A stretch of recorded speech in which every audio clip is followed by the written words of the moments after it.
Olá, sejam bem-vindos. Vamos a mais uma parte, a terceira parte da aula sobre diferenças finitas. Vamos falar um pouquinho agora sobre as condições de contorno, uma vez que já vimos a introdução, já vimos também como se dá essa discretização por diferenças finitas, porém, discretizar as equações e não conhecer as condições de contorno é inútil para a solução de equações diferenciais, uma vez que as condições de contorno são partes essenciais para a solução de um sistema de equações diferenciais. Então vamos lá, vamos supor uma placa, seja uma placa quadrada, bidimensional, e nesta placa vamos resolver as equações do transporte de energia térmica por difusão, por condução, certo? Não vamos entrar no mérito agora das equações, mas vamos imaginar que estamos resolvendo essas equações. Temos uma solução fechada? Bem, resolvendo essas equações, podemos ter o campo à esquerda de temperatura e o campo à direita. Estamos resolvendo exatamente as mesmas equações, pessoal. No entanto, a diferença entre essas duas figuras se baseia nas condições de contorno. À direita, temos condições de contorno diferentes da esquerda. A direita provavelmente poderia ser uma temperatura imposta, uma alta temperatura imposta na parte superior, uma baixa temperatura imposta na parte inferior e paredes isoladas nas laterais. Já na placa do lado direito, pode ser uma condição transiente, onde a placa estava inicialmente aquecida e aplicamos um campo de energia térmica, um fluxo de energia térmica, um calor nas laterais, esfriando essa placa. Ou seja, resolvemos exatamente as mesmas equações, porém os resultados são diferentes devido às condições de contorno. Então essas condições são necessárias para o correto procedimento de solução de equações diferenciais parciais. Então vamos lá a mais uns exemplos. Vamos imaginar a placa aqui do lado esquerdo.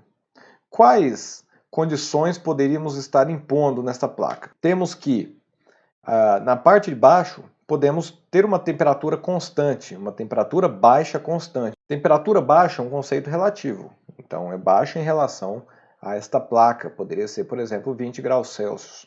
Então podemos considerar que a temperatura naquela posição é imposta, é um valor constante imposto. Então naquela região, T igual a T da superfície, que é igual a um valor constante, correto? Se estivéssemos trabalhando com pontos na direção I e J, TI, neste caso, considerando as condições de contorno, seria exatamente igual à temperatura da superfície.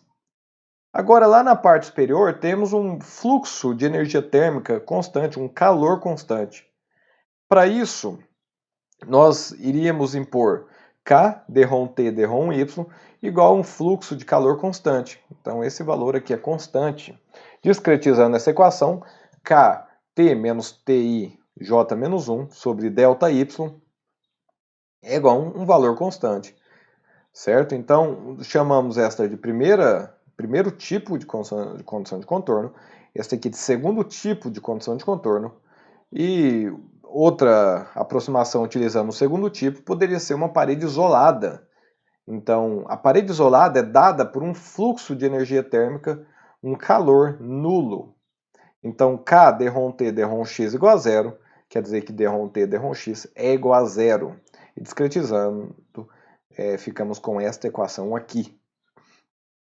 Então vamos ver um pouquinho mais de detalhes sobre essas condições, já que vimos uma aplicação física do que elas representam. Então, nessa aplicação, uma temperatura constante, um fluxo de energia térmica e uma superfície isolada. Vamos imaginar aqui uma barra de metal, talvez, ou qualquer outro material de comprimento L. Essa barra, inicialmente, ela está inteira. Para a resolução das equações de maneira numérica, temos que discretizá-la. Então, discretizando essa barra em alguns pequenos elementos, x0, x1, subsequentemente até xi menos 1, xi mais 1, até o final dessa barra, xn menos 1 e xn é o último elemento do domínio que estamos trabalhando, correto? Então o domínio vai de x0 até xn. Normalmente o x0 tem um valor de 0 e o xn equivale a L. Então, pessoal, temos algumas condições, alguns tipos de condição de contorno.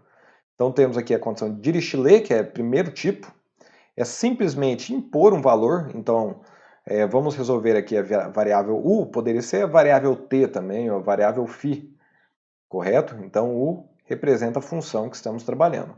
Então u de 0 é igual a a, onde a é uma constante, correto? Então u de 0 é igual a a. Então a gente simplesmente vai no ponto x0, neste ponto u de 0 igual a, certo? Constante. Se u valesse 0 naquela posição, u de 0 igual a 0. Então, u de 0 igual a, certo? Onde a é um valor constante. Segundo tipo de condição é de Neumann.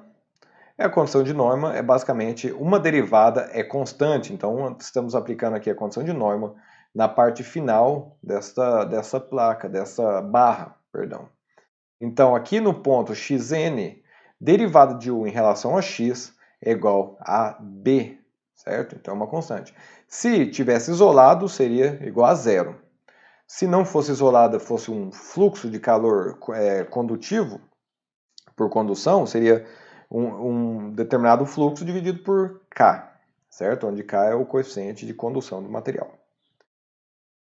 Então, pessoal, como podemos aplicar esta segunda condição? A primeira foi simples. Esta segunda condição neste elemento xn.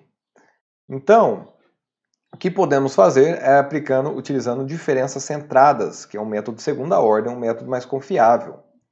Então, aplicamos diferenças centradas em um nó, pessoal. E qual nó? No xn. Então, nesse ponto aqui, a derivada é nula. Aplicando diferenças centradas nesse xn, vai surgir um novo volume ali, um volume não físico, que é chamado de volume fantasma. Então, como podemos observar, aqui apareceu um quadradinho laranjado de xn mais 1, mas xn mais 1 não existe no espaço físico. É apenas um artifício numérico. Então, utilizando xn mais 1, temos que o n mais 1 menos o n menos 1 sobre 2 ΔX é igual a b. Então, aplicamos diferenças centradas, utilizando a derivada de u no ponto xn. Igualamos a b, que é o valor constante, correto? Dessa forma, isolando u de n mais 1 é igual a 2b ΔX mais o n menos 1, certo? Então, 2b ΔX é mais o n menos 1. Lembrando que isso aqui é um volume fantasma, certo? Um ponto fantasma, um elemento fantasma. E a equação no nó n, para resolução, por exemplo, de uma equação de uma derivada de segunda ordem, poderíamos dizer que dρm 2u dρm x2 de x igual a L igual a um f, um determinado f, esse f é uma função, é a função que estamos resolvendo, e diferenciando e discretizando, temos que é igual a un menos 1 menos 2un mais o n mais 1, apareceu o n mais 1 aqui de novo, sobre x ΔX ao quadrado. Esta aqui é simplesmente o termo que descobrimos, que chegamos na aula anterior. Igual a Fn. Fn é a função naquela posição, certo? Fn é igual a derivada segunda naquela posição. Substituindo o n mais 1 nesta equação, chegamos à substituição, né? Então é igual a 2b ΔX mais o n menos 1. Então, substituindo, temos uma equação para o ponto xn. E esta equação não depende mais de xn mais 1. Xn mais 1 deixou de existir. Então, foi um artifício empregado momentaneamente para chegarmos a uma equação final, certo? Poderíamos, inclusive, simplificar mais aqui, né? Simplificando o 2 e o 2 aqui, dividindo o Fn por 2, certo? Pessoal, uma terceira equação que também pode ser encontrada é um tipo misto, que é uma mistura de Dirichlet com Neumann, que seria, por exemplo, AU, né? Onde A é uma constante, U é a função, mais B, dρm dρm x, por exemplo, se estamos tratando em L, por exemplo, igual a C. Então A, B e C são constantes. Esta aqui seria uma outra equação, correto? Pessoal, então finalizamos aqui a aula sobre condições de contorno, é uma aula rápida, mas é apenas para termos noção de que as condições de contorno são extremamente importantes para a resolução de um sistema de equações diferenciais e que há métodos para utilizá-las. Muito obrigado e na próxima aula vamos ver alguns exemplos, tanto teóricos quanto aplicados de resolução de sistemas diferenciais pelo método das diferenças finitas. Muito obrigado, até a próxima aula.